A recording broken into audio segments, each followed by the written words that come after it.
On the morning of December 7th, 1941, the United States Navy ceased to exist as a Pacific fighting force. In less than 2 hours, Japanese aircraft killed over 2,400 Americans, sank 4 battleships, and shattered the myth of American invulnerability on its own soil. The shock that rolled across the country was not merely military, it was existential. But this is not a story about Pearl Harbor. This is the story of what happened next.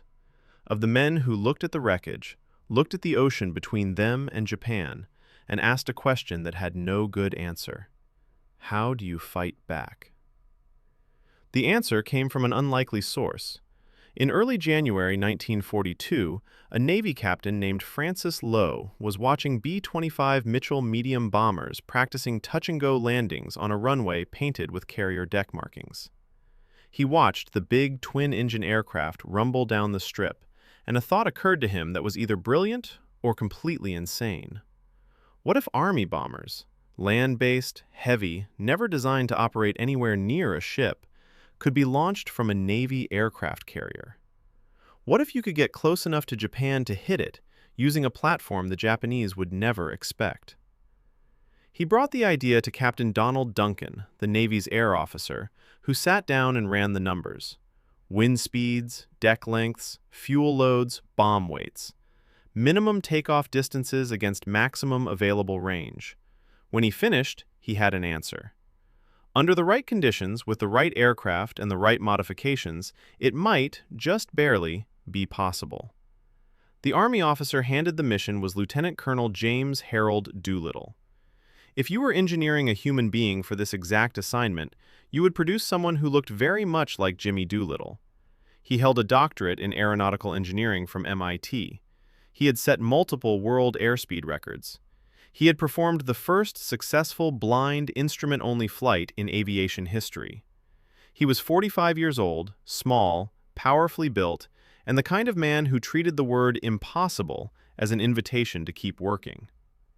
When Doolittle was told the target, Tokyo itself, the symbolic heart of the Japanese Empire, he didn't flinch.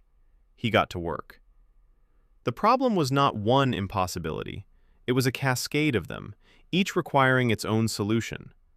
The B-25 Mitchell was a fine aircraft, fast, reliable, twin-engined, but it had been built for land operations, not carrier decks. Its wingspan was nearly 70 feet. Its gross weight, fully loaded, exceeded 27,000 pounds. Its standard takeoff roll required over 1,000 feet of runway. A carrier deck offered less than half of that. The aircraft had to be rebuilt from scratch. The lower gun turret was pulled out to save weight. The heavy liaison radio was removed, a decision that would carry severe consequences later in the mission. Additional fuel tanks were crammed into the fuselage and the lower gun bay, pushing the aircraft's effective range from 1,300 miles to over 2,400. The Norden bomb sight, one of America's most closely guarded technological secrets, was replaced with a crude aluminium device that Doolittle's gunnery officer fabricated in a workshop for 20 cents. It was nicknamed, with dry aviator's humor, the Mark Twain. These men were going to be bombing from under 200 feet. Precision optics were irrelevant. Getting the bombs over the target was the only thing that mattered. 24 volunteer crews were selected from the 17th Bombardment Group. They were told they were volunteering for an extremely dangerous mission. They were told nothing else. Training began at Eglin Field in Florida. Abbreviated carrier deck takeoff runs marked on runways, low-level navigation at wave-top height, overwater flying, night operations. The men had theories about where they were going. Most guessed Europe. A few guessed the Pacific. Almost none guessed Japan. The carrier selected for the mission was USS Hornet, one of the Navy's newest fleet carriers. In early April 1942, 16 modified B-25s were craned onto her flight deck and lashed down. A sight so bizarre, so contrary to everything a carrier was supposed to carry, that sailors lining the docks in San Francisco had no framework for understanding what they were seeing. The Hornet sailed on April 2nd. Rendezvousing in the mid-Pacific with a task force built around the carrier USS Enterprise, The two carriers turned west at full speed toward Japan. The mission was classified at the highest level.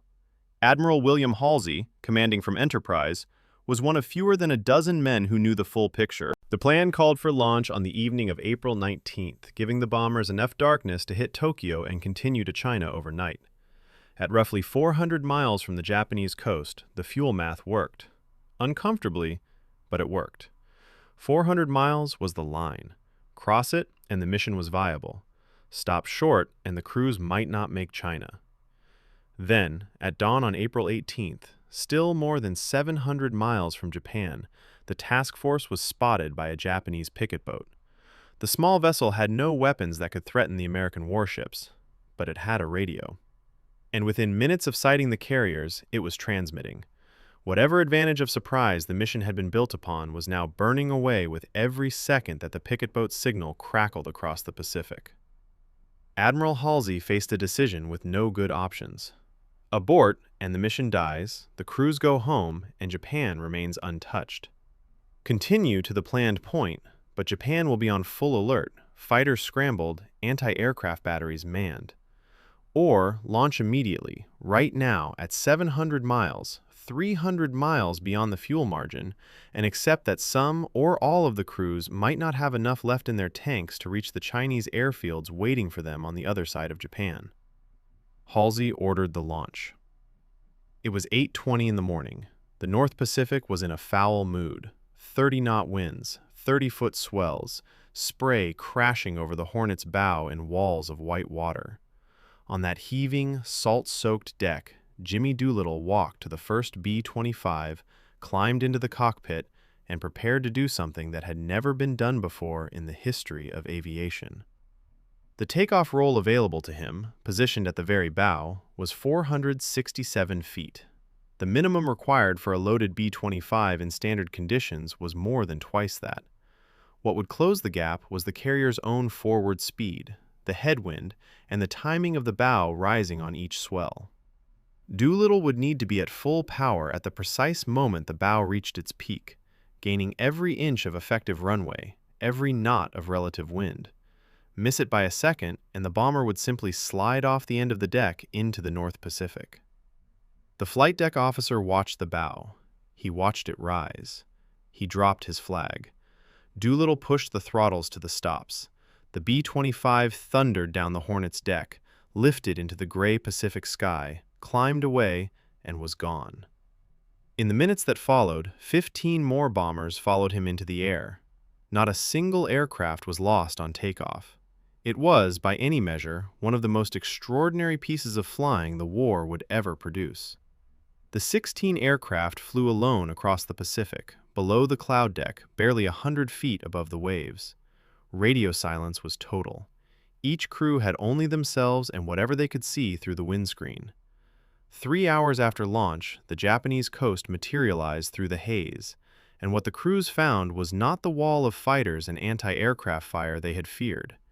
They found a country that had been told, repeatedly and confidently, by its own government that the home islands were beyond the reach of any enemy. A country going about its Saturday morning business. Some crews reported near misses with Japanese training aircraft whose pilots seemed too startled to react. Others flew over baseball games, over civilians who looked up and waved, apparently assuming the olive-drab bombers overhead were Japanese.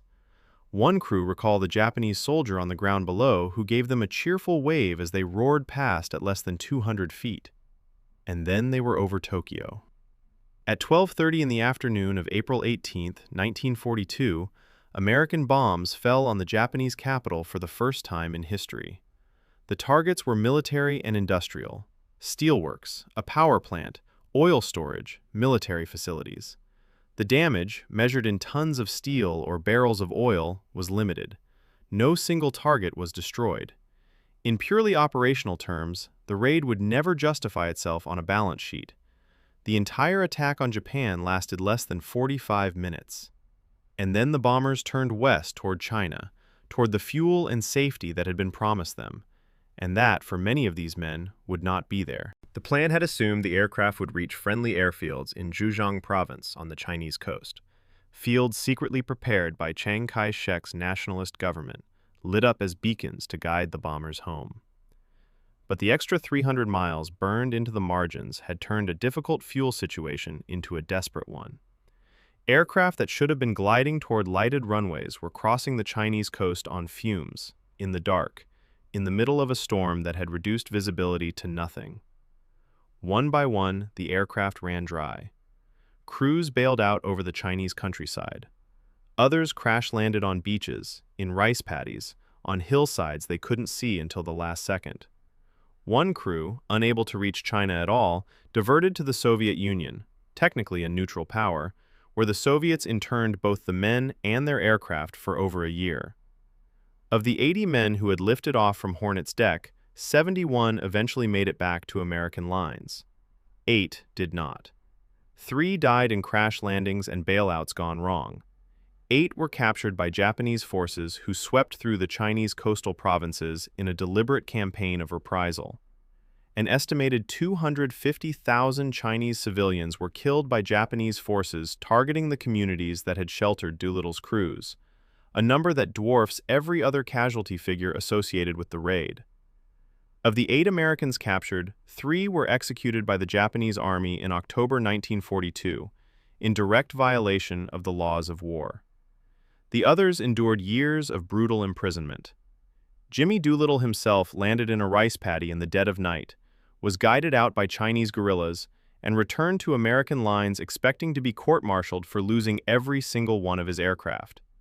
Instead, he was promoted 2 grades to brigadier general and awarded the Medal of Honor by President Roosevelt. He had gone to Japan expecting failure. He came back having changed the war. In the physical dimension, the Doolittle Raid was barely a nuisance. The damage was modest. The fires burned out. The factories reopened. From a purely military ledger, 16 bombers dropping a handful of bombs on a nation the size of Japan barely registered. But wars are not fought purely in the physical dimension. The Japanese military had made an unbreakable promise to the Japanese people. The home islands were sacred, inviolable, untouchable. The emperor's realm could not be reached. When American bombs fell on Tokyo, when the city felt the concussion of explosions for the first time in modern history, that promise was shattered in a way that could not be walked back. The emperor, it was reported, wept. The Japanese High Command responded by accelerating Admiral Yamamoto's plan for a decisive battle to destroy the American carrier fleet once and for all. The target was Midway Atoll. The operation was conceived, in direct response to the humiliation of the Doolittle Raid, as a way to extend Japan's defensive perimeter and ensure that American carriers could never again approach the home islands. The result, 2 months later, was the Battle of Midway. The destruction of 4 Japanese fleet carriers, the death of Japan's most experienced naval aviators, and the turning point of the entire Pacific War. A chain reaction that began with 16 modified bombers and a crazy idea that probably shouldn't have worked. 80 men, 16 aircraft, 45 minutes over Japan. And the war, from that morning forward, would never be quite the same again.